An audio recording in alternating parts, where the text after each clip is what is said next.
Hey guys, this is Andrew with 8-Bit TCG here with David Valdes that got first at the pre-release of Legacy of Destruction at Gateway Games in Erie, PA. So show us what you got. So I got this cool map and this the promo for the set. Looks kind of cool. The map looks probably like the best thing out of here, honestly. Orange accents really just pop out on this thing. I love the color scheme for the dragon. And So what were you playing today? I took Snake Eyes. Honestly, I think it's still like one of the strongest decks. I do think Voices is pretty out there. Voices give me like a hard run for my money, honestly. But I mean, there was ways that I could almost have anything on the board. Alright, so let's go with the deck profile. Sure. So let's have the standard 3 ash. Doubt it's ever going to change. 2 poplar, and then the 1 oak. Again, this is all just standard ratios. Never going to change, in my opinion. 2 flame verge. Third one never comes up. 2 is perfect. 3 type Bell Stars. Best card in the deck. Alongside its homie, Jet Synchron.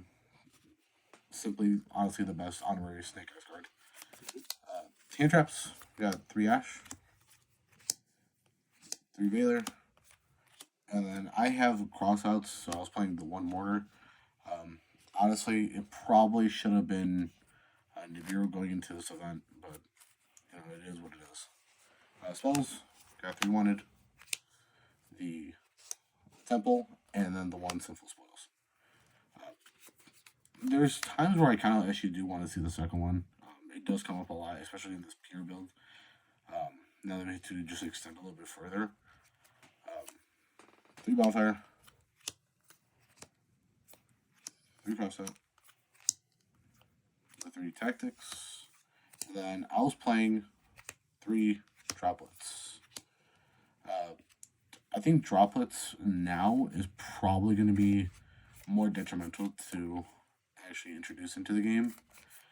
I feel like we're going to be in a game state where we do just need to that extra out. How were the droplets for you today? Honestly, it came up out of the 5 rounds that we played.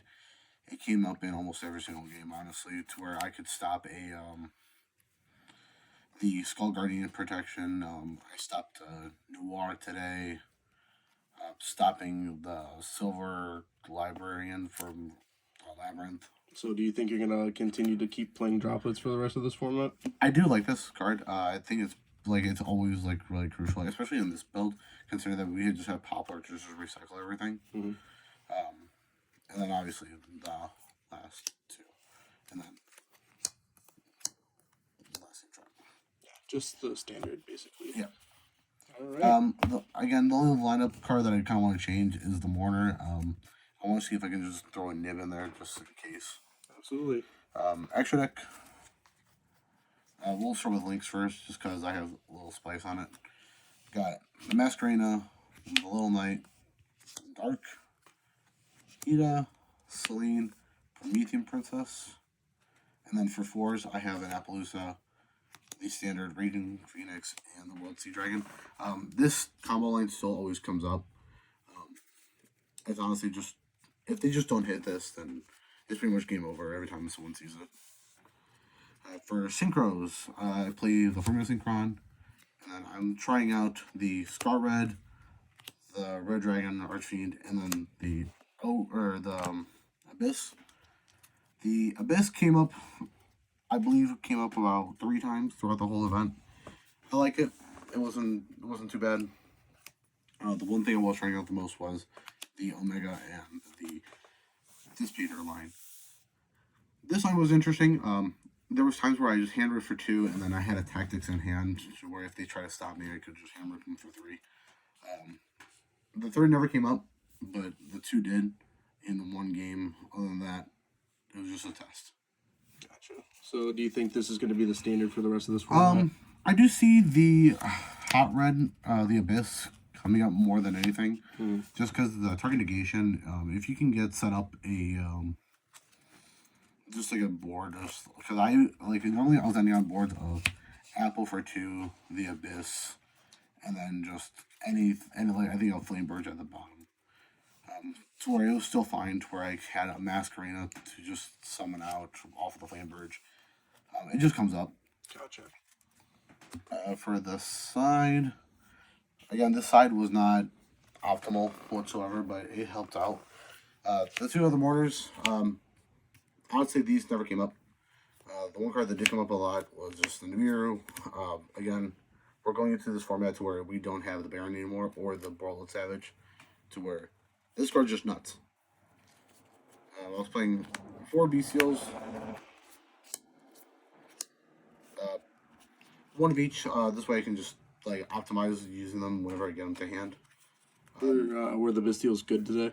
They were great. I faced 2 Voiceless Voice players back to back, and then the 1 Pearly player, to where I had a chance to snipe one of the Pearlies, but it never did come to fruition. I was that Pearly player. Lightning Storm and the 1 Change of Heart. I kind of want to keep testing with Change of Heart. I think it's a very interesting card. It's just the whole targeting thing where it's kind of just the awkward position to where I can just change a far like an Appaloosa, or if I'm going to the mirror, I can take the Abyss. And lastly, deck lockdown. All right, so this is kind of spicy. How do you feel about this card? Since we lost Summon Limit, this is kind of like the next best thing. More floodgates, baby. It's if you have a board set up to where you're in an optimal position for it, it's really good. But if you don't have that extra push, that extra drive, it kind of hurts you instead. There was 2 games where I had to just have a board set up to where he was like, "Oh, okay, this is very audible," but then I just dropped the deck lockdown last second, and then he was like, "Okay, cool, we'll just go to game 3. It's fine." Gotcha.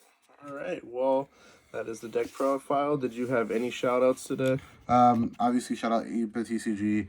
Shout out to the Gateway Games. Shout out to Top Table, my boys, Andrew, Zach, and all of the crew of 8-Bit TCG.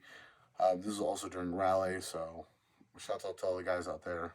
Oh, yeah. All right. Well, that is the deck profile for the pre-release.